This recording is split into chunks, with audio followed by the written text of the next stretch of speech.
মুর্শিদাবাদে ইলেকট্রিক শকে রাজমিস্ত্রি শ্রমিকের মর্মান্তিক পরিণতি। সকালে সুস্থ শরীরে কাজে বেরিয়েছিলেন, কিন্তু দুপুর গড়াতেই এলো এক মর্মান্তিক খবর, ছেলে আর নেই। মুর্শিদাবাদে রাজমিস্ত্রির কাজ করতে গিয়ে ইলেকট্রিক শকে প্রাণ হারালেন এক যুবক শ্রমিক। ঘটনাটি ঘটেছে মুর্শিদাবাদ জেলার বেলডাঙ্গা থানার অন্তর্গত বড়ুয়া পাওয়ার হাউস পাড়ায়। মৃত শ্রমিকের নাম সাবির হোসেন, বয়স মাত্র 23, বাড়ি বড়ুয়া নতুনহাট। পরিবার সূত্রে জানা গিয়েছে, আজ সকালে একেবারে সুস্থ স্বাভাবিক অবস্থায় বাড়ি থেকে রাজমিস্ত্রির কাজে বেরিয়ে যান সাবির, কিন্তু দুপুর 1:30 নাগাদ পরিবারের কাছে খবর আসে কাজের সময় ইলেকট্রিক শক লেগেছে তার এবং দ্রুত তাকে হাসপাতালে নিয়ে যাওয়া হচ্ছে। খবর পেয়ে পরিবারের সদস্যরা ছুটে যান হাসপাতালে, কিন্তু ততক্ষণে সব শেষ। হাসপাতালে নিয়ে যাওয়ার পর কর্তব্যরত চিকিৎসক তাকে মৃত বলে ঘোষণা করেন। এই অস্বাভাবিক মৃত্যুর ঘটনায় গোটা এলাকায় নেমে এসেছে শোকের ছায়া। একটি পরিবারের একমাত্র রোজকের ছেলের এভাবে চলে যাওয়া মেনে নিতে পারছেন না প্রতিবেশী থেকে শুরু করে পরিচিতরা কেউই। একদম গরিব ও অসহায় পরিবার সরকারি সাহায্যের আর্তি করেছেন। খবর পেয়ে পুলিশ মৃতদেহ উদ্ধার করে ময়নাতদন্তের জন্য মুর্শিদাবাদ মেডিকেল কলেজ ও হাসপাতালে পাঠায়। মানে আমার ছেলে কাজ করতে এসেছে বাড়ি থেকে, এসে বাড়ি এসেছে কাজের ওপরে কি হয়েছে আর বুঝতে পারে না। আমাদের খানিকক্ষণ পরে বুঝে কাজ ছুটে কালিমা বুঝছে তাই শুনুখে স্বামীর খেয়ে শর্ট লেগেছে। আমার ভাসুর কইছে আমি যেমন বুঝেছি অমনি তড়াম করে লাফ হয়ে যাচ্ছে। কারণে শর্ট লেগেছে, তুমি হাসপাতাল নিয়ে এসে এক নটর হয়ে যাবো তাই দিলে চলে আসটা ইঞ্জেকশন ওষুধ করবে ভালো হবে। আমি যে বই আমাকে তৈরি চলে এলাম এসে আর একবার ছেলে আমার সাথে কথাই হয় না। তখন এবার খানে তো আমি তো কাঁদছি, এইটন কথা আমি জানি। আর ছেলে যে কি হয়েছে এরা আর কখন এসেছিল বাড়ি থেকে? বাড়ি থেকে সকাল 7টায় বেরিয়েছে, চা খেয়ে বেরিয়েছে। রোজকার মন যেমন কোথায় কাজে গিয়েছিল? ওইটা পার হবো তো ওই যে ভাইগিনের বাড়ি। কবে থেকে কাজ করছে?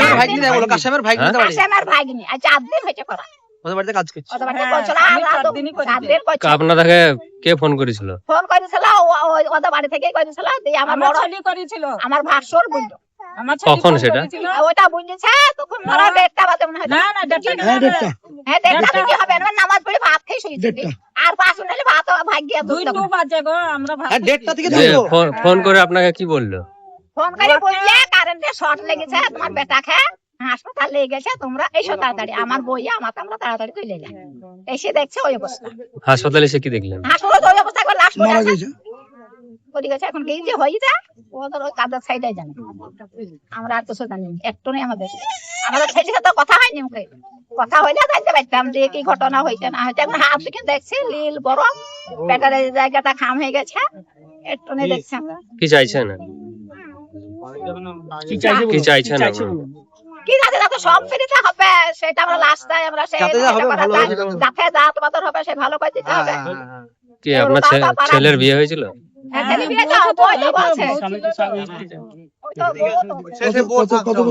ছেলে আছে? কি নাম আপনার? আমার নাম হাদিসা বিবি। আমার স্বামী 1.5 বছর মারা গেছে। কি নাম বললেন? হাদিসা। বাড়ি তো লহরে আমি শুনলাম কি যখন আমি ছেলেদের একবার ফোন করলাম যে বেটা তুমি একবার ওলাইটা নিয়ে এসো বাড়িতে একটু লাগাবো।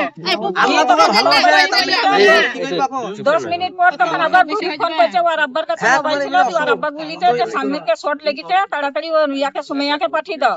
দিয়ে আমি যেই বললাম যাকে দিয়ে তখন সুমাইয়া আর মা এলো দুইজনা।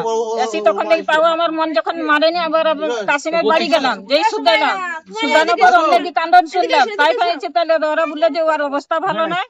তাই তো আবার আমরা দৌড়ি চলে এলাম, গোটা পাড়ার লোক উঠে চলে এসছে। এসে দেখছি তো ওই মরা। কখন আপনারা শুনেছেন?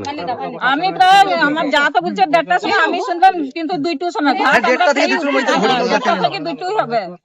মানে দা ওইতে বসা আছে। ওখানে আজকে কি কাজ হচ্ছিল? ওই যে শাহান আছে বসা, শাহান ওইটা কি ক্লাস্টার হয়েছিল, ভাড়া করছিল। হ্যাঁ, ভাড়া খুলতে যে বাঁশ নামাইছিল, দিয়ে আমার ছেলেকে নিচে ফেল দিয়েছে আর ওকে উপরে ফেলছে। উপরে ছিল ছাতের উপরে। দিয়ে আমার ছেলে তখন ঝুল সামনে যেই দড়ি দেখছে তো পড়ে আছে, চোখ খুলে এমনি করে খালি তাকাইছে। দিয়ে তাকে আর কিছু বলেনি। হ্যাঁ, দিয়ে তখন ওরা নিয়ে চলে এসছে হাসপাতাল। ওখানে কয়জন কাজ করছিল? আমার ছেলে ছিল, আর এই দেখো আমার জায়ের বেটা ছিল, আর আমাদের পাড়ার একটা লাতি হয় ও ছিল। 3টি ছেলে আমাদের বাড়ি থেকে যায়, পাড়া থেকে। যে আপনার ছেলে খাম হয়েছে নাকি? আমার ছেলে এমনি কোনো ইয়ে হয় না, শর্ট লেগেছে। তো ডাক্তার এখন বলছে ওকে আরাম দিতে, চিন্তা দিতে নাই ওকে। সিলাইন ওষুধ সব চলছে ওর।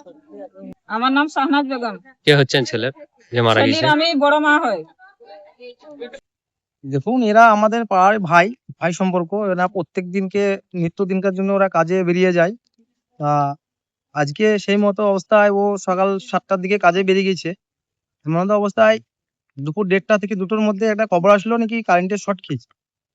তখন শুনলাম যে বাসের ভাড়াটা খুলছিল, ওই টাইমে বাসটা কারেন্টের মধ্যে কাজ করেছে। তখন ওই মোমেন্টে ও লুটিয়ে পড়ে যায়। তারপর সঙ্গে সঙ্গে হাসপাতালে নিয়ে আসার পর ডাক্তারবাবু মৃত্যু বলে ঘোষণা। 11,000 কি যাই হোক, ওর থেকে একটু আরো বেশি হবে এরকম। 66,000 না কত বললো। কি নাম এই ছেলেটা? এর নাম হচ্ছে বলছো সামিরুল শেখ। কি চাইছেন আপনারা এখন? আমরা চাইছি, দেখুন এনারা খুব গরিব, মানে সরকারের কাছে আবেদন করছি যেন কিছু আর্থিক সাহায্য করে। এই জন্য খুব দুস্থ পরিবার। এর বাবা বেঁচে আছে? এর বাবা মারা গেছে কিছুদিন আগে, মুম্বাইয়ে মারা গেছিল কর্মক্ষেত্রে গিয়ে। এখান থেকে খুব অসহায় পরিবার। এনাদের পাশে থাকার জন্য সবাইকে আহ্বান করছি। বিয়ে হয়েছে? বিয়ে হয়েছে 3 বছর মতো হলো, কোনো বাচ্চা কাচ্চাটা হয়নি। খুব গরিব পরিবার, দিন খাটে দিন খায়। তাই সরকারকে বলবো একটু নজর দেওয়ার জন্য। রাজমিস্ত্রি ছিল না লেবার? হ্যাঁ, রাজমিস্ত্রি, লেবার খাটতো, লেবার ছিল। আপনার নাম? আমার বাড়ি ওনার বাড়ির পাশেই, মানে ভাই নাম? সম্পর্ক হচ্ছে পাড়ার নাম? বেশি। আমার নাম ফিরোজ শেখ।